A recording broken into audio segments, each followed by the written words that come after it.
Hi there, it's Charlene Sinjenko, and welcome to another edition of PowHERhouse and our accessible media series. As you know, this spring and summer, we're focusing on a topic that's called Powerful Living Explored, living, learning, and leading from a powerful place. And we're having a great time interviewing some very amazing women from across Canada who are up to very epic things in the world, and just learning a little bit more about them and what powerful living explored looks like, feels like, and how it shows up in their lives. And today I'm very excited to introduce to you and to welcome Angelyn Toth, who is with us this morning. Hi, Angelyn, thank you for being here. Hey, Charlene, thank you for inviting me. Angelyn is an amazing woman that lives here on the west coast of Canada. And I want to tell you just a little bit about her before I introduce our first question this morning. Angelyn is the founder of Xenia Creative Development Centre, and we're going to be talking a lot about Xenia today. It's a 38-acre retreat facility in the heart of Bowen Island. And her fascination is with the process of transformation, whether it's witnessing it in people or places. This became her passion and her life's work. So we're really going to dig into that today, what Angelyn's life work has been leading up to this point and where it's going from here. And I will tell you that she has a gift, a true gift, in creating the experience that guides people into the presence of nature and inner silence. And it's from this space that it awakens and inspires people's capacity to live their gift now. And I think that's so amazing. And when I think of you, Angelyn, and I know you, immediately the first thing that comes to mind is just radical trust. Radical trust just comes to mind, and so we will be talking about that as well. Angelyn, I just wanted to ask you to kick off our conversation to, I think people probably have a vision in their head, like about Xenia. Wow, this 38-acre retreat facility somewhere on the west coast of Canada. Can you tell us just what a little bit looks like in the day of the life of Angelyn Toth? Yes, for sure. Well, I usually wake up and get up around 5:30 in the morning, in the summer especially, and especially when I'm writing. So I get up, it's a very fresh time of the day. I'm an early morning lark. As soon as I hear the birds singing, I'm up. So I write. I go down to my dining room table, not my office here. This is where I do my business, but where I write is down on my dining room table. And I do that till about 8 o'clock when my horses are calling me to go feed them. So I go and I feed the horses, I do the paddocks, clean the stables, and turn them out or groom whatever's needed. Then I come back and do a little bit more writing, or maybe I do some phone calling at that point. But mornings are kind of a sacred time for me because that's when I'm the most, tuned in, quiet. Then I make a trip down to the lodge. My actual home is about a 2-acre parcel attached, but a little separate from where the business of the retreat center happens. So I usually go down, like I'll tell you just now before this at 11 o'clock, I thought I'll go down there and have a cup of coffee. I went down to the lodge and we have a songwriters group in from California. They're here for a week. Like we're talking professional. Wow. Songwriters, and there's going to be a concert on Thursday night that I'm looking forward to. I got invited to, so I just went down and connected with people, and then we have Saria and Marina in the kitchen doing the catering, and it's just I go and tweak a few things. Maybe I'll go to the deck and make sure I'm the tweaker. Make sure everything's going well, talk to some of the guests, and then I came back up here. But normally I work from my home. In my office, I have another business along with the retreat center, so I can do some phone calling or Zooming with people, Skyping. Other than that, two things have to happen most days. One, is I have to walk my dog around the lake. That's a have to have. And the other is riding my horse, usually early evening. And you could say, well, when is she doing any work? But I've learned how to work in like little pockets of time so that I get in everything that I need to get in to have a really healthy and happy life, as well as carrying off a couple of really incredible businesses. Okay, we're going to come back and revisit that because, and please don't let me forget, but it's those little pockets. I do want to come back and talk about efficiency around work and how you're able to, I believe out of all the powerful women that I know, you have mastered a really nice rhythm in your life, and you're very successful in business. And I would say that you also really enjoy your life every day. But before we get to that, I want to say your horses are a really important part of your life, your day to day. And I wondered if there was anything that's just really top of mind in terms of lessons, or why you think they're so important to you. I know they're a big part of your life, and I just want to stop and pause there for a minute and just open that space up. Well, thank you, because horses, I've been obsessed with horses since age 6. And I'm actually writing a book right now, and I'm talking about the early days when I left home at age 6 with my jam sandwiches and vast imagination on my pretend horse. But so I did finally, you know, move into the world of horses. And horses are very, very precious animals, very intuitive, very in touch with us. If you don't know how you're feeling, go out and see your horse in the neighborhood, and they'll let you know. They'll let you know if your energy is receptive or repelling, because they read us like a book.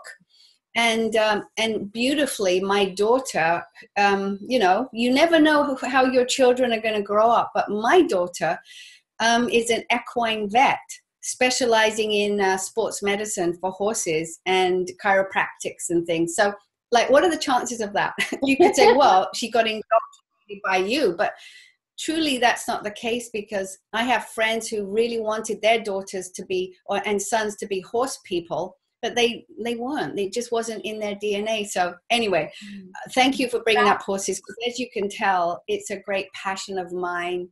To see them from my bedroom window is a great honor, privilege, and I'm very, very grateful. They feed my soul, for sure. Yeah. And I think that's a key. That's one of the keys, you know, that we'll be revisiting, is just making sure that you're doing those things on a regular basis that really do feed your soul. Yeah, I just wanted to pause there for a minute. And the other thing that came up for me, you were just briefly mentioning the songwriters. I imagine over the years that you have been working at Xenia, and maybe we'll transition into that now. You know, how many years has it been from the very starting point? And the second part of the question will be, what are the 1 or 2 most incredible experiences, like top of mind, either people you've met or what has happened there, that come to mind for you this morning? Okay, well, the 2 people and the 2 experiences jumped right into mind. It's been 23 years. I bought this old dilapidated sheep farm 23 years ago, and it took a long time to restore and get it to where it is today. And yeah, there's been every kind of thing that has gone on here, from ceremonies to weddings to workshops, yoga retreats, corporate retreats. Many, many, many, many people over the 23 years, but the 2 people that jump out, one is Eckhart Tolle. I was very blessed to have him come. I actually had brunch with him in Vancouver, and I invited him to come and see my retreat center. And it was weird, but there was nobody here that day, nobody but me and Eckhart. And I picked him up from the ferry, and I brought him here, and we spent the day, and we did some meditations, and I made him lunch. I was a bit nervous because I was very in awe of such an incredibly humble and awakened man as Eckhart. So that was a highlight for sure. Mm-hmm. And what I learned and what happened in that time with him that day. The second thing was September 11. On that morning, we had Black Elk, Wallace Black Elk, who came from the original Black Elk. He was here doing a documentary of his life. And I was actually told that he was going to drop his cloak. He was in his 80s, very old, and two people were kind of walking him into the lodge to prop him up. The next morning, news came, somebody phoned me, turn on your TV, oh my God, turn on the TV. And we had little rabbit ears. We didn't have a TV per se, but well, Wallace Black Elk, he went down to the cove, got the news, and he came back and he got us all together. It's like this man dropped 20 years. Suddenly, he wasn't being kind of escorted. He was like on his game, and he was gathering us up and telling us not to go into fear. It was very important not to go into fear. And he said, I have to get back to my people and across the border. And I said, the border's closed. You won't get across. The planes have stopped. The border's closed. And he said, no, I will with my status. And sure enough, we got a call. He'd been able to cross the border. But I'll never forget that. We went to Opa. We stood at our 1,000-year-old Douglas fir tree with him. This vital man suddenly, this leader who needed to get back to his people because of what was happening. And yeah, he just really assured us that we must stay in our heart and stay in the love right now more than ever before. So that was my 9/11 experience. Wow. What neat stories. I just can imagine. They just go on and on. I know that, I mentioned it earlier, when I think of you and your work and what you've created, the words that come up for me are radical trust. And I've already learned some amazing things from you just in terms of practicing radical trust. And I was wondering if you could share just a little bit more about the Xenia story and how it ties now into your own beliefs and your teachings as a teacher and a leader around radical trust. Well, as you know, I have a book that's just about ready. It's in its final edit stage. And the very first time that I understood what radical trust meant was when I was being told to do something from inside myself at a very deep level, a very intuitive level, that was going against everything my head was saying. My mind, my head, my friends, everyone was like, are you crazy? But I was told to do this. And I'm like, I didn't know why, but it was so clear. It wasn't like an idea being given to me. It was instruction. It was an assignment, instruction. Now, because of how it came to me and how I knew the truth of it, and against everyone else who thought I'd lost my mind, I took this action. And I have written it in great detail in my book. Right. It's very vulnerable to share it. And if I hadn't taken that action, as it turned out, I never would have been able to begin this retreat center, because the funds that came to me to begin this project of Xenia, and now 23 years old and clearly was meant to be, could not have happened, would not have happened. So, it was by listening and going against everything that I learned, wow, that was radical trust. And ever since then, I know the difference between instructions, that knowing, and, and what is radical trust? It's that knowing mixed with timing, mixed with readiness equals action. That's my little formula. Actually, Tina O and I came up with that formula as we were dissecting this understanding of radical trust the other day. And even if you don't have the money, you think, well, I don't have the money to pull off a 38-acre retreat center, but I was given the vision. I was shown exactly what this place was to be. but I didn't have the money or the expertise. So really, Charlene, radical trust to me is following a sign, an inner knowing beyond anything or any logic that you've been given before. I love that. So it's the knowing, the timing, the readiness, and then equals action. Yeah.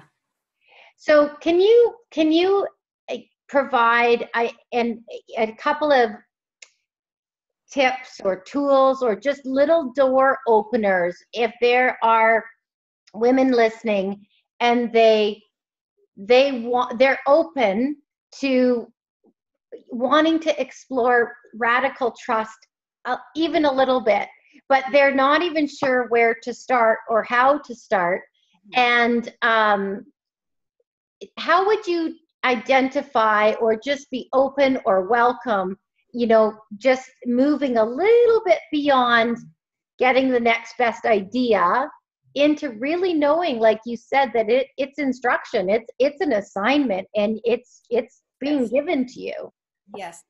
Well, usually the first thing I do is I really support people in getting still, getting into the silence. That's why I do the silent retreats. It's for that very purpose, so that people can kind of step it down, slow down all the busyness, the technology, and just stop long enough to hear what's going on at that soul heart level, not the head, but the deep inner knowing. Now, you're probably, it's going to resonate with something that you are very deeply connected to, maybe from your childhood. And if you're given a vision, like I said, then you're also going to be given, if not already, the resources to make it happen. So, I talk to many people, come to me, many women, and there's somebody right now who I'm talking to, and I think they're looking for permission. I want to give every woman right now permission to proceed. Just proceed gently in the direction you're being shown. And it's almost like full and complete surrender. Radical trust is full and complete surrender, knowing that it's all handled. And all you have to do is instead of being out up front, pushing, making things happen, allow them to move through you. And you'll be shown that person's going to come into your life. That situation is going to show up. Now, the next thing is to say yes and to act. A lot of people use their mind to say, yeah, but I don't have the money. Yeah, but it's not the right time. But if you keep moving, you're being moved forward, trust that. But you do have to get quiet, because often these messages come, these ideas or these, assignments do come to us, and we don't hear them. We don't hear them because we're too busy. And so I would say that would be a really important thing. And if you don't live on a beautiful 38-acre retreat center, I appreciate that. Go out to the park. Go sit in a bathtub with a candle. It's not that you have to make anything an excuse, but just kind of slow it down. I remember Eileen Caddy, one of the founders of Findhorn, the greatest retreat center probably in the world. She used to sit in the toilet to get her messages, because she had, I think, 6 kids in the house and some adults in this little trailer. So her little sacred space was in the toilet. Oh, wow. Yeah. So no excuse, right? Oh yeah, it's easy for Angelyn. She's got a retreat center and horses. And no, you don't even have to own your own horse. Go and listen to a horse up the road munching on grass. Yeah. Get out of the head, the mind that wants to, separate us. I love that. And I love what you're saying. A couple of things really resonated. One was permission to proceed. That so resonates. I just think it's something so important for women to hear. And the other thing that I love what you said was, it's great to be able to come and work with you through a silent retreat. And I would encourage everyone to check it out, because that will give you the tools and the experience. But what I also love what you said is it's how we build it in to our everyday life. And so the thread that's coming through for me is figuring out what fills your soul and also figuring out how to just be still, because I'm still getting back to your original statement of how you create your day and how you create your life. And it really is a very, you really are experiencing living at a very powerful level. And so these are the little pieces that I'm starting to see, puzzle pieces falling into place. Yes. I wanted to ask you, we've explored a little more about the radical trust, and I wanted to ask you a little bit about you know, you have dedicated a major part of your life to what you have been creating at Xenia and everything that's gone around it. You've followed, you know, your why and your values as a woman. It's been a long journey, and it's been an incredible vision. And what I'd love to focus on now is how you held to that vision and broke it into doable steps without ever selling yourself short. And sometimes I think that women break it down into smaller steps that are doable, and we confuse doable with small. Mm-hmm. Doable with not really going for it and knowing your potential. So I'm wondering if you could speak from your experience how you had a vision, and it's, I've got to say, it's a grand vision. Mm-hmm. And how did you carry out that journey and stick to it, accomplishing the vision bit by bit, but not ever staying small?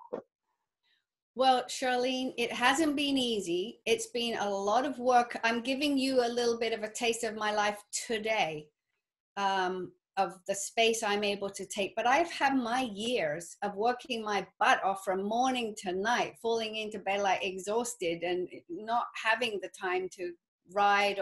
So it hasn't been developed through the way I live today. I've kind of grown and learned that the importance of my life is about loving myself today. So let's go back about 23 years. So the first 10 years really were all about renovation and repair and building the business. And I had hundreds, perhaps thousands as of today, volunteers, people that helped, people that absolutely loved to come and help. We'd feed them, and, you know, we'd have just a wonderful experience. I love work parties. I still to this day love them. They're very, very important for people to give, to be of service. It's a service to provide a way for people to be of service. And I really, really get that. And people have said to me, Angelyn, you're really good at receiving. And that's true. I am very good at receiving. And I'm also good with reciprocity. I want to make sure the exchange is equal, and that when people do give, they're getting as much or more out of the deal. But, you know, Charlene, 10, 11 years into the project, I did hit a very, very bad financial situation, and I was devastated. I was, by the end of a 2-year cycle of, I had gotten into a bad financial investment that was fraudulent. It was like one of those Ponzi schemes. It was a mortgage investment trust of $350,000 that I had actually gotten involved with before Xenia. If I had have not gotten involved, then Xenia would have gotten paid off and things would have been a lot easier. But, you know, the timing of things. So when in this 2-year period, I was 5 months behind in the mortgage, 3 years behind in property tax. And they don't like that. And they were putting it in the newspaper for a tax sale. And I was devastated. I felt I was losing my baby. Like, oh my God, the work that had happened here was fantastic over the years. And now it looked as if it was going back to the bank. And I was devastated to the point where I was really, it amped up to terror for a couple of months there. At least a month I was in terror. And I was kind of crash out comatose on the couch. My daughter was babysitting to make money for food. And my best friend, Crystal, she was cleaning houses and giving me $50. And I couldn't function. I couldn't even function. I was so stressed out and in fear and terror. And then one day I just dropped my daughter off at the school bus, and I came in, lay down on the couch, and then I said, it's over. And again, this is another part of the radical trust story. I said, it's over. Take Xenia, take me, it's over. And I fully and completely surrendered into the terror. As I say, I gave myself to the terror. And then that terror, it was very consuming, very kind of like a fire. And then it was all very quiet. There was no longer, you're going to be a bag lady, you're going to lose Xenia. It was quiet. Wow. And then I started following instructions, and a girlfriend and I raised $20,000 in 3.5 hours, put the mortgage back on track. And from that point to this, it's unfolded in that kind of a way of surrender versus, and then another home-based business came into my life where I didn't want to do it at all. But again, instructions, it was an assignment. And then that I jumped on board, and it just rocketed and took off. So that's been the last 12 years. And again, it's like my idea of what I thought should happen is not always thy idea, the one that is given to us. And I think for women with visions and dreams, sometimes we get stuck wanting it to go this way, but we're being shown, no, look over this way, this way. Do you think that I so appreciate you sharing that story? Thank you, because it's easy to look at someone and not know the whole story, and it's easy to, oh, it must be nice. And I do think there is always an incredible story and journey behind a powerful woman. My question comes around, do you think that to hit your ultimate potential, your place of most power, where you're living from that spot of immense radical trust, would you actually say that you not need to, but I find it interesting that you had to bump so close to that wall of terror. And I will say personally, I've been pushed pretty far towards that wall, but I know how the universe works with contrast, and I almost wonder if there's some type of correlation between how far you can be kind of pushed on this end to really bounce into what you can do. And I hear you say the word surrender. I'm just wondering your thoughts on how close to that wall you need to be, or you might be led for a higher purpose.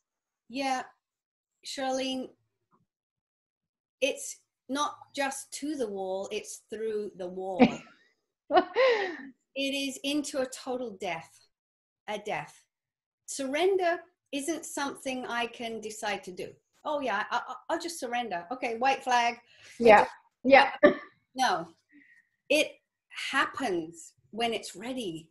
We have to be available for it to happen within. But often it'll happen by a 2x4 across a head.